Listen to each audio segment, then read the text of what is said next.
wandichosayapa wandiika apo, chiwosayapa ika apo, chiwosayapa mwandiika apo, ali ndi chifundo. Mbuye Yesu ali ndi chifundo nane, Yesu ali fundo nane, Yesu ali ndi chifundo nane, ali ndi chifundo. Wandichosayapa wandiika apo, chiwosayapa ika apo, chiwosayapa mwandiika apo, ali ndi chifundo nane. Ndiulandire nokondedwa omvera konse kumene muli. Heneleke Ichale, mtumiki wanu Believer, lero pa 28 October 2025, utumiki wa mzimayi sabutopiki, kuyamba ndi misozi, kumaliza ndi chimwemwe. Mwana Mulungu, nthawi zina chiyambi chimakhala chomvetsa chisoni, koma mathero amadzakhala mtendere. Tili kumalecheleche kwa buku lija la Ruth, tikuwerenga chapter number 4 verse number 17 mpakana kumaliza ponsepa. Mawu apamwamba Bible kunena kuti Boaz akwatira Rute nabadwa Obedi. Verse number 17, ndipo akazi anansi wace anamutcha dzina ndikuti kwa Naomi kwabadwa mwana, namutcha dzina lace Obedi, ndipo ndiye atate wa Jesse, atate a David. Iyo koma Mulungu uyuyu. Verse number 18, iyo ndi mibado ya Perezi. Perezi anabala Hezironi, ndi Hezironi anabala Lamu, ndi Lamu anabala Aminadamu, ndi Aminadamu anabala Nasoni, ndi Nasoni anabala Salimoni, ndi Salimoni anabala Boaz, ndi Boazi anabala Obedi, ndi Obedi anabala Jesse, ndi Jesse anabala Davide. Atate mzina la Yesu, Mulungu odabwisa, Mulungu wamphamvu zonse, amene mumachita zinthu anthu nkufika pokhala kakasi, amene mumamtenga wina kapuntha buwe nkumuyika pamapu. Ilemekezeke dzina lanu. Mutilankhule lero, mutilimbikitse lero, dzudzulani ndipo tidzamva m'dzina la Yesu. Amen. Believer, dzulo tinali pano timanena kuti gogo wa Chiyuda ngolekana kwa mpiri ndi agogo ku Malawi. Gogo wa Chiyuda sangafanane ndi agogo ku Mozambiki. Gogo wa Chiyuda ngosiyana kwa mpiri ndi agogo ku Afrika. Chifukwa tinamona ife gogo Naomi dzulo atabereka Rute, Bible kunena kuti adakhala mulezi wolera, osamala nzukulu, osambisa nzukulu. Moti Ruthi mwana uyuyu anali kungomuyamwitsa nthawi zochuluka. Mwanayi amakhala ndi agogo wake, gogo opemphera, gogo opa Jehova, gogo olemekeza Mulungu, gogo ophunzitsa ana zoona zangwiro, gogo mulera nkhungwa, gogo osamala, gogo pempera, gogo pempera, amadarisa, gogo pempera, gogo pempera, amasamarira ana, amashasandi ana, amalela ana, amajida kunkulugudira, agogo, agogo, agogo, agogo, agogo, agogo, gogo pempera. Mulendo huu wachaka chino waku South Africa. Udali ulendo swabwino kwambiri. Haleluya. Nabita ndiabusa njanji. Tikangofika ku malantu gogo. Zochita khala bwino zicha. Upita mpinoni, upita njubeki gogo pempera. Uchita kuvomereza. Haleluya. Uchita kuvomereza. Ndo 60 chakuti. Abangalitaya mchito. Mtumiku ya mandidabwisaso kwambiri. Ana gogo koma tia gogo rosa pempera tia gogo topanda mulungu oromoni weni kuti agogo muli bwanji sakuyankhaye moni weni agogo muli bwanji akhoza kukutukwana moni weni uyu agogo akhoza kukuyankha mopweteka akhoza kukuyankha nkumadabwa amakonda balandini bambu yako ndidambala ndini unsake gogo ine si gogo ine si bwanji mukukana gogo funa itanidwe asisi akamada asisi nkumachita mwetulira koma mano nkama mulibe auyenda ndodo mphamvu zidatha koma kufuna asisi gogo sapempera afuna be aende moyo wachikunja afuna zithamanga benda nyamata gogo ipa tia gogo tina tia fiti tachabe maso ali pyu fiti wa chabe tia gogo tochita kuchesera chani hapa foje kuchita kukhalapa mulomo osanjose nkama motse usio kaoka tia gogo to ipa topunzisa ana ufiti tia gogo to ipa kumpasa mwana wako ntengi andikodzera sinifuna kununka mikodzo ya mwana wa munthu mzukulu wake tomene mzukulu akubwera gogo mwina kakukwawa kumene choka pita kwa mako ufuna undideset ufuna undikodzeret undinunkise mikodzo choka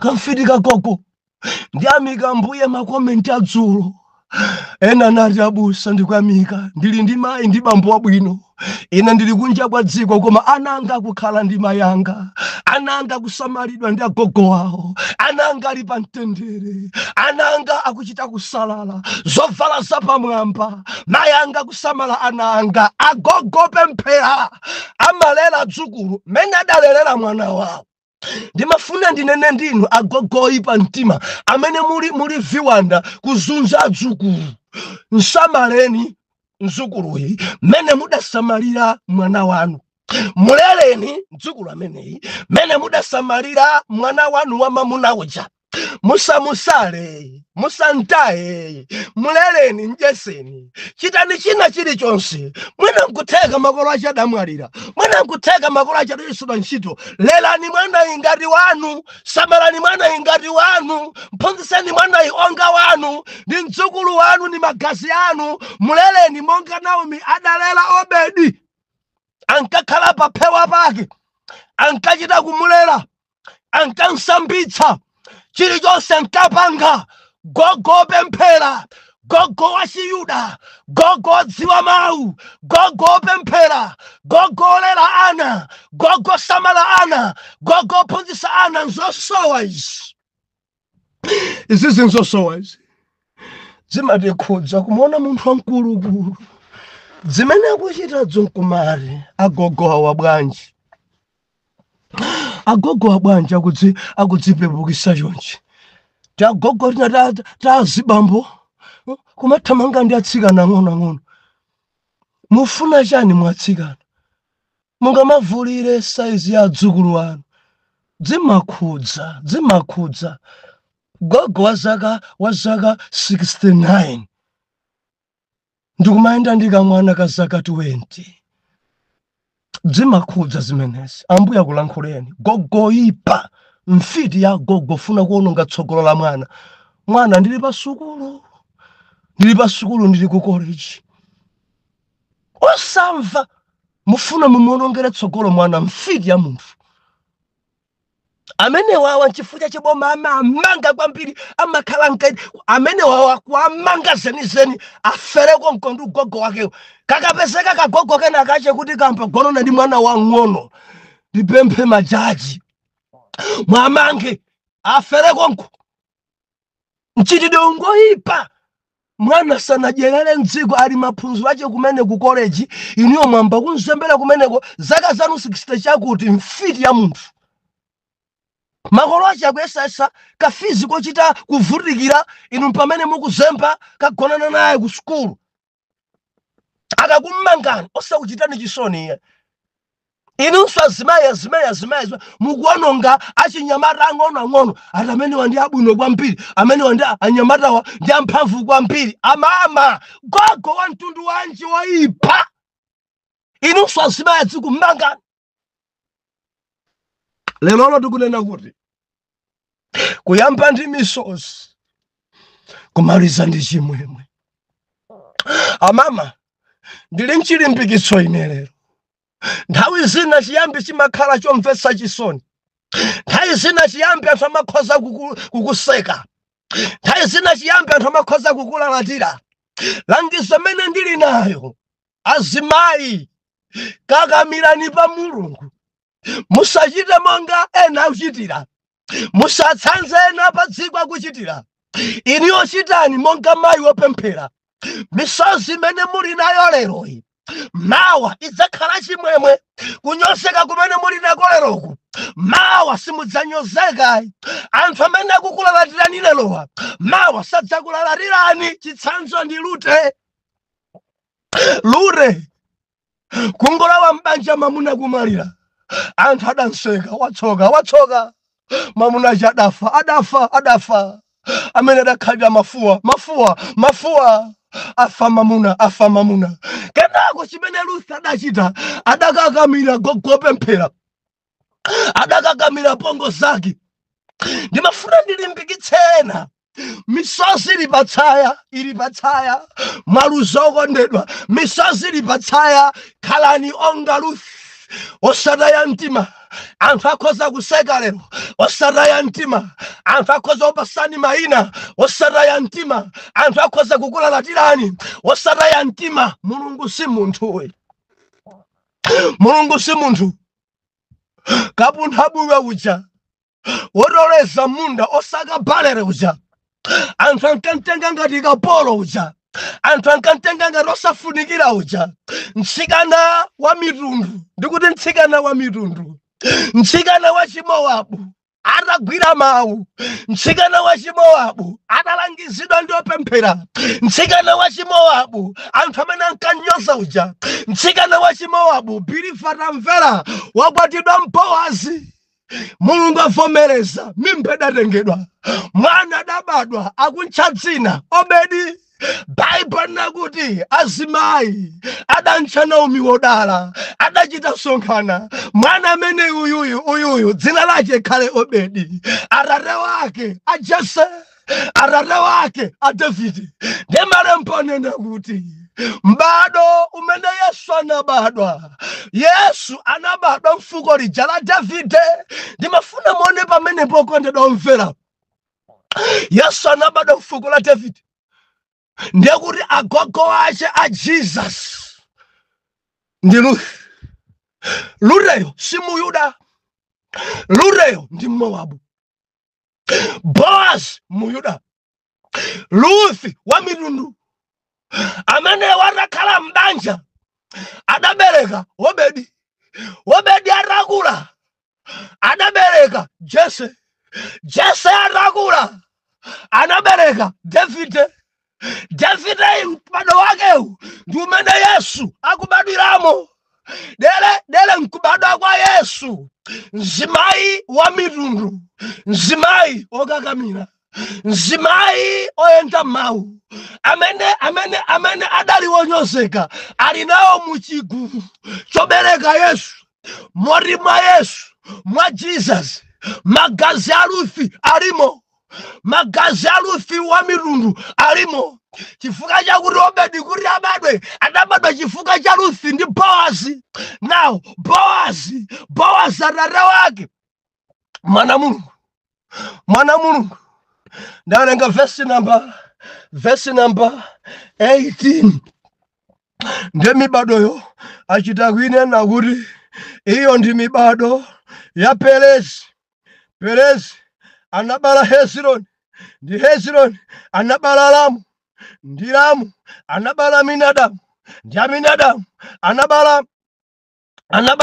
anabala Nasoni, ndi Nasoni anabala Salimoni, ndi Salimoni anabala Boaz, ndi Boaz anabala Obedi. Kuraku Boaz atate wake ndi Salimoni. And Salimoni akubala Boaz, naye Boaz anabala Obedi. Ndi Obedi adabereka Jesse, and Jesseyo anabereka Davide. Ndipo Jesus akuchoka mufuko la Davide. Haleluya. Kuyamba wonyozeka kumaliza uli mfumu. Ndimafuna ndikufunseni kuti mene Ruthi alili lero kodi ndi ujanso otoleza ayi kodi mene Ruthi ali lero misozi kugwabe mmasomo ake. Jehova ni mpukuta misozi, Jehova ni ntesanyozo, Jehova ni nsintazina. Uja ntamena nkati Moabu nzimayi ongoka kamila zili zose. Moabu mwina unyoza nkumanyoza funso nkumare akunyoza bepano mene zinthu zililimu. Si madamu kodi dzina lache likumveka nsouku ni madamu. Ndikulimbikitsani azimayi, ndikukambani azimayi, tamverani. Imafika nyengo yoti anthu ukunyoza iwe kulephera kugona. Imafika nyengo ya misozi osatha kutuluka m'maso misozi. Imafika nyengo kulingalira kukhombora zikhweza. Imafika nyengo kuona ngati Mulungu akutaya. Imafika nyengo yakukunkha balere. Endi imafika nyengo imene dziko imadzafika payo nkumanena kuti liyo. Imafika nyengo yakansaluko yala dziko nkumadabwa kuti dzatheka bwanji tupembedza Mulungu amene amakuchosa palowa nkungwika pahaye. Ruthi sali mzimayi wamba. Ruthi pano ndi adona. Ruthi ali ndi omphikira. Ruthi ali ndi onchapira tsopano. Ruthi ali ndi onchitira zonse. Madamu tipange bwanji? Madamu tiphike chani? Madamu Jehova amanchosa wina palowa nkumwika pahaye. Now Ruthi ndi gogo modzi wobereka Jesus. Kuthupi Moabu nzimayi wa mitundu, nzimayi wosatchuka, nzimayi opanda dzina ali nawo muchigulu chobala Yesu. Ndikukamba ndiwina kuno kuline kuno ndikutchire kutoni kuline kuno siningadziwike. Tamvera, Ruthi wosadziwika mtundu wa Yesu wa Chimowabu uyu ali pamwamba lero. Uyo ali pamwamba Ruthi. Ruthi si munthu wambayi. Mulungu amkweza Ruthi.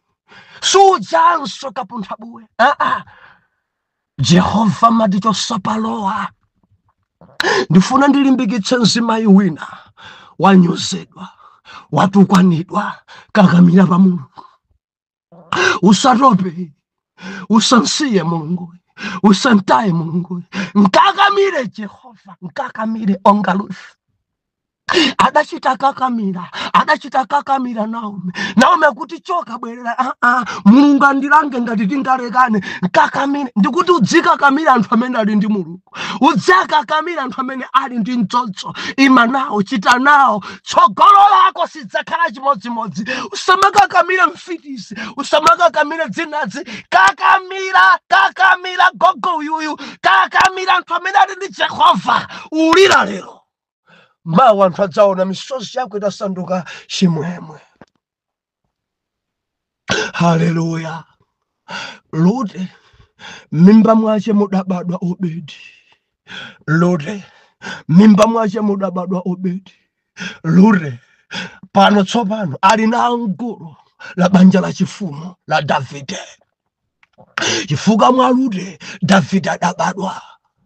Mwaruti mukamanena kuti David ndekuti Ruthi musamuiwale magazi yake alinso mwa Davide, magazi a Ruthi alinso mwa Davide.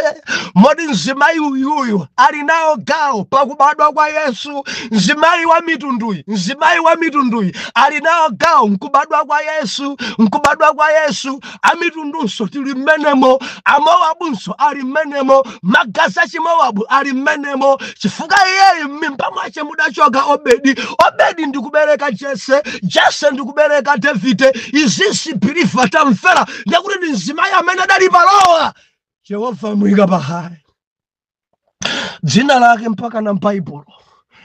Mzimayi amene adaferedwa poyambirira, mzimayi amene dziko idanseka kuti mamunache afa, mzimayi amene dziko idafika kuntenga ngati opepera okakamira gogo amene sangaberekenso, mzimayi amene mamawa ankanyamuka kuchoka pa nyumba osagona, uyu apita kumunda kukasaka chakudya kudzajesa pongo zake, mzimayi amene anthu ankamuza kuti kodi uli ndi nzeru ungamalimbane ndi anthu okalamba.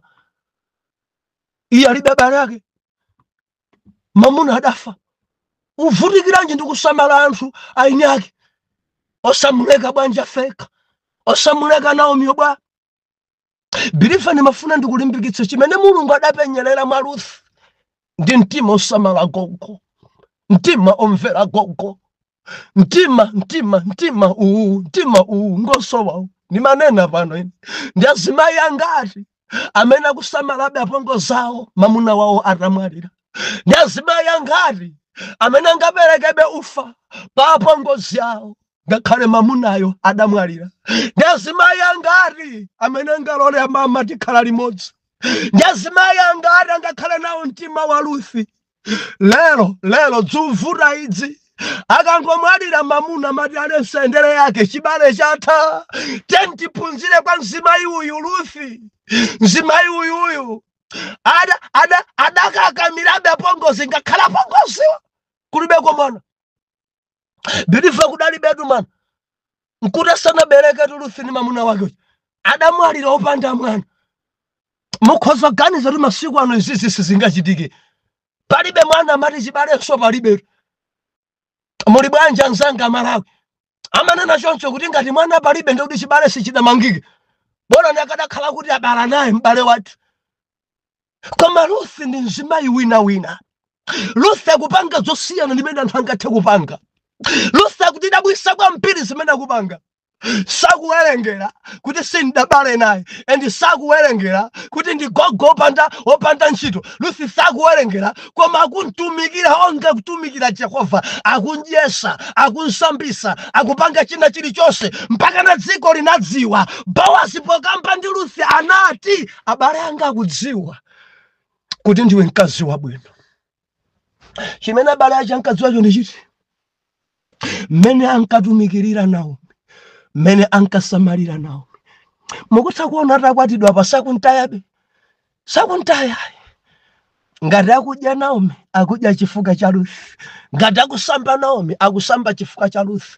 Nanso gogo kuti wabwino nkunthandiza asena mati wadidi nkumpedza naye mwana atangobadwa akuti bwera naye kuno uzigwira ntchito zina bwera naye kuno ankakhala pamendo pake ngati kudali kukodza ankamukodzera Naomi mwanaye ngati kudali kubiba ankampibira Naomi ngati kudali kusintha thawera ankasintha thawera ndi Naomi kusintha thawera ya mdzukulu ngati kudali kusambisa adali kusambisa ndi Naomi kudali kunjesa poriji kakadali kumphunzitsa kuyenda zonse nkapanga ndi Naomi gogo wachiyuda naye Ruth akuti sindikusiya ndi agogo ndikusamalani akadali alemba bwinobwino mukadamva kuti kumalira kwa Naomi ndiye kuti Ruth adalira koma sisidalembedwe mukadamva mene Ruth adachita pamaliro apongozache mukadamva. Haleluya. Kuyamba munyozeka, kuyamba mopheperezeka, kuyamba ndi misozi, kuyamba maso mukumangona koma matero oopya, anthu omuyitana Mowabu adasintha, anthu omuyitana Ruthi adasintha, ankabwera Madamu Boaz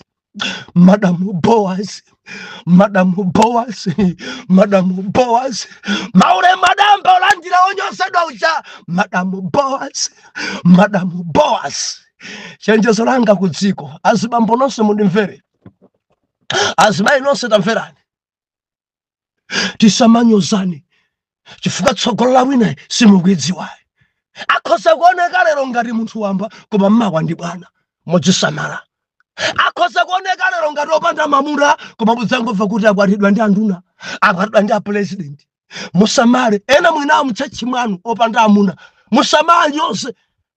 Ena mwambaka ya mahule simahule akakamira pa yawe akudikira akuyembekezera pa Mulungu mudzadabwa kuti atakwatidwa ndi abishopo mudzachita manyazi kupita kwa bishopo kuti mukalangizidwe chifukwa mmene munkanyozera munthu iyi alibe mamuna munkamtenga ngati chitserekwere. Lero Jehova nchosa palowa, Jehova mpukura misozi, akwatidwa ndi abishopo mawa mudzachita manyazi. Mulungu si munthu iyi, Mulungu si agogo wanu iyi, Mulungu amachita modabwisa, Mulungu amakweza funa kwakweza, Mulungu amapereka mabanja kwa amene Jehova funa kwapasa mabanja, Mulungu amanchosa wina misozi nkumpasa chimwemwe. Jehova amachita zimenezi. Alemekezeni amene akunyozeka lero, apaseni ulemu ngakhale banja alibe. Si onse amene amuna alibe kuti ni mahule ayi. Ena ndi azimayi odzilemekeza sachita pada, ena mabanjawo adatha sachita pada, ena muna odamwalira sachita pada ndi sasawelesa mutupyawo ndi ena sachita zapada. Endi mawa njoka kabaya muna kuti choka satana sachita pada. Ndazimayi wozisunga bilifa ine ndi kwadziwa, ndazimayi wozisunga sapanga pada.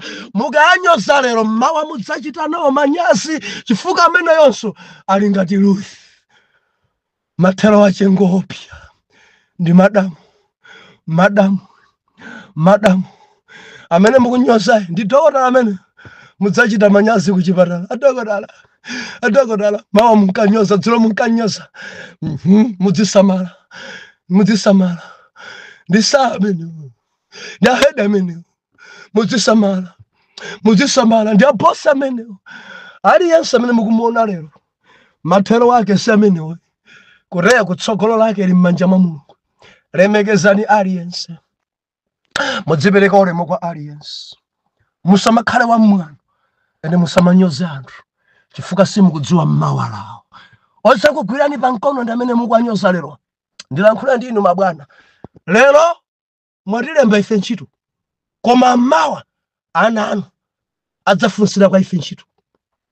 Mukamakhala pamwamba mudzisamala, sikuti aliyense naye nkhanza achoka ana anu adzathamangisidwa chimodzimodzi.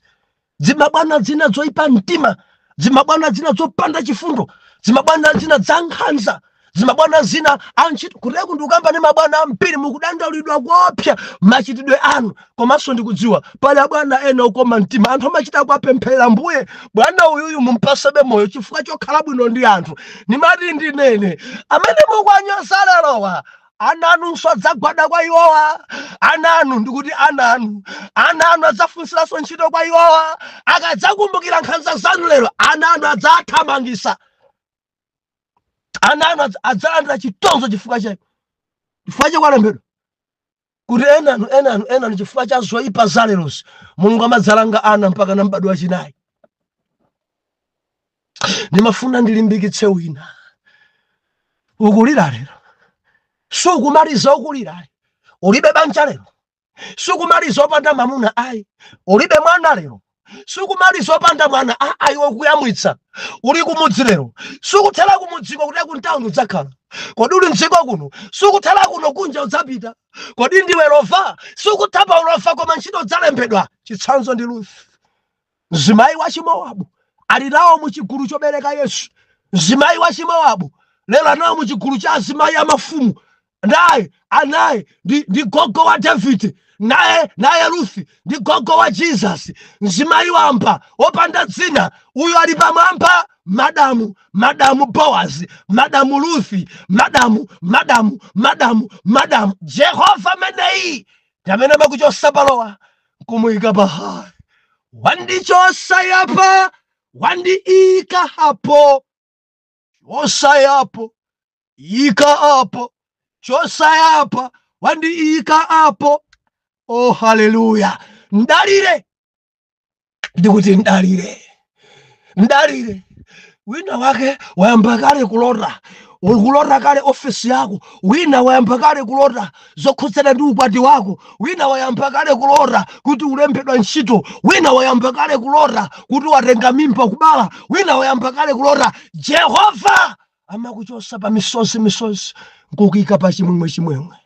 Bwanji mundilondole mawa. Atate mdzina la Yesu, ulemerero ku dzina lanu, mwatilimbikitsa lero, dziko ikutinyoza, dziko ikutiseka, dziko atipasa mayina, dziko ikutitenga ngati zitsale kwere, zikomo ndinu Mulungu amene mumapukuta misozi, Mulungu amene mumachosa munthu palowa, Mulungu amene mumachosa munthu pa chinyozo nkumuyika pa ulemerero, monga mudachitira ndi Ruth, kunchosa pa misozi, kunchosa pa munthu wamba nkumuyika pa hayi nkudzakhala madamu. Munchitirenso mwana wanu ushu, mkwezeni amene onyoza dzaone ulemerero, ndipo mathero ake adzanene kuti Mulungu si munthuyi. Muchita zimene si Mulungu polemekeza dzina lanu, mwa Yesu Khristu oyera mtima tiyankhe kuti amen and amen.